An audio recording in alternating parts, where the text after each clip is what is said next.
apart from commuter chaos and just general concerns about violence on the roads, it's concerning now that it may be spreading. One person has been shot dead, 3 others injured. This is an incident in Cape Town which may be linked to the taxi strike. We also, of course, know about the Golden Arrow buses, 4 more torched this morning. There are a lot of police officers on the ground, but our senior reporter Siphamandla Goge has been monitoring developments, and he joins us now. Sipha, thank you so much for joining us.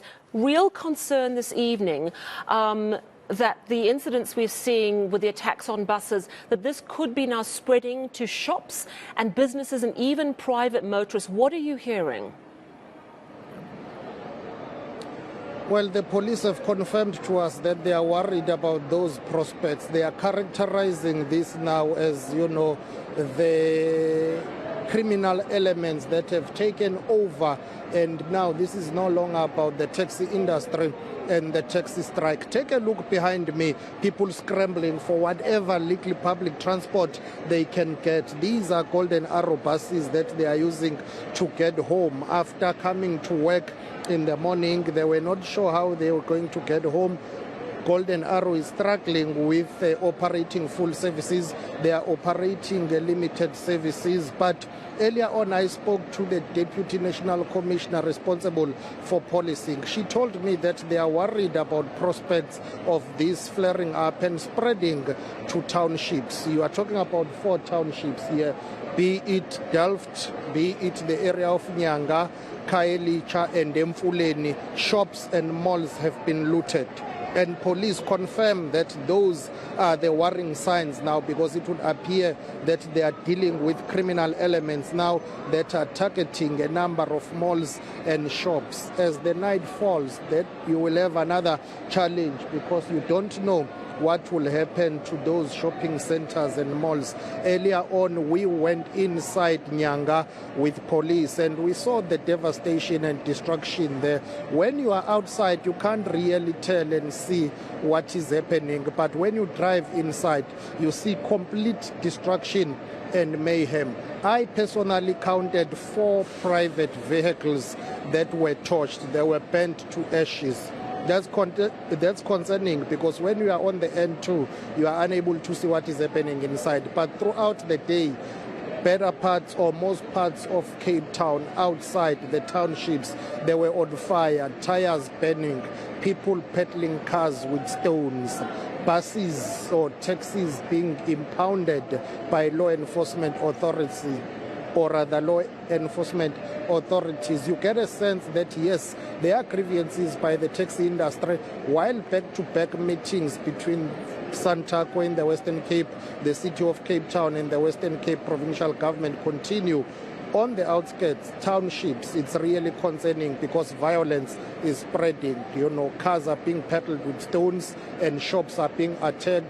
Police were outnumbered in trying to prevent a group of people who wanted to loot a mall in Nyanga. They were calling for backup. They even increased their deployment. They called for air support because it was getting out of hand. The Deputy National Commissioner responsible for policing telling me that it's now, you know, trying to take a direction of becoming an unrest, something that they wouldn't want to see spreading. But they are worried about what will happen this evening, because it seems as if these well-coordinated, sporadic incidents now will flare up now and again. And in the evening, police are worried that that's when most of the damage may take place. So one person was confirmed dead this morning. It's believed that his death is related to the ongoing taxi strike. 27 schools had to close today in Cape Town alone. A number of clinics and health facilities had to shut down. Complete chaos and mayhem. And the fact that this is spreading, even though police will say they are doing all they could to arrest the situation, but it is a worrying and concerning situation indeed. If you take into account that the strike is projected to come to an end, according to Santaco in the Western Cape, by the 9th of August, and you still have tomorrow, and you do not know what will happen between this evening, tomorrow morning and Wednesday. But take a listen to the Deputy National Commissioner of Police saying this is pure criminality now. pure criminality. That is why you can see now we are safeguarding the mall, because there is an attempt to come and loot at the mall. From that point, this side and this side where we are standing, the multitude of people and young children that now want to come and attack the malls. And they are throwing stones. As we were driving in, they were throwing stones even at the nyalas. But you can see it's now children that are being used. You know, Sipho, what you're telling me about these 4 areas, Delft, Nyanga, Khayelitsha, Hloni, where private vehicles are being torched, malls and shops are being looted, 27 schools having to close today. You covered the July 2021 riots. I have to, it's an obvious question. Are authorities concerned we could be heading for something approaching what we saw in 2021? Could it get that out of control? They don't want to say that on record, but privately sources are telling us that they are worried about those protests, particularly the looting aspect of it and the torching of private vehicles. This is how it started. And the looting, once it gets out of control, they will not be able to deal with it. So they are beefing up their security measures. They are deploying for that eventuality. You're seeing the change in the tone when they say it's taking a direction of becoming an unrest. And with July unrest, it started like this.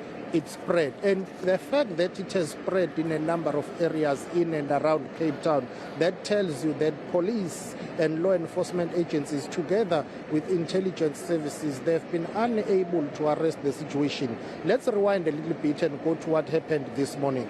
A number of taxis dropped off people in Cape Town city centre. Then they went to the highway N2 to blockade the N2 on your way to the airport. Where were the intelligence services? How was that information not picked up that people were planning to disrupt one of the busiest routes that is leading to the second busiest airport in South Africa, Cape Town International Airport, with hundreds of thousands of tourists that are in Cape Town for the Netball World Cup? One of the hotels where I was sleeping yesterday night, they had about 4 teams that were checking out this morning going to the airport.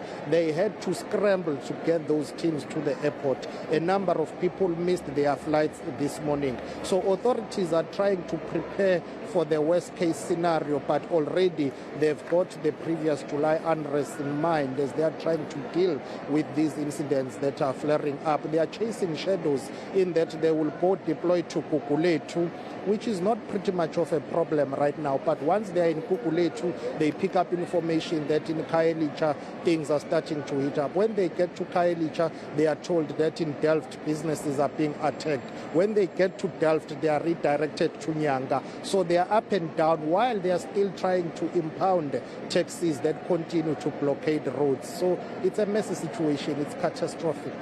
Yeah, it's very worrying indeed what you are telling us this evening, Siphamandla. We are going to be speaking to city authorities later in the program, and certainly let's hope they bring us some news that they are able to control the situation. But as you say, it moves so quickly.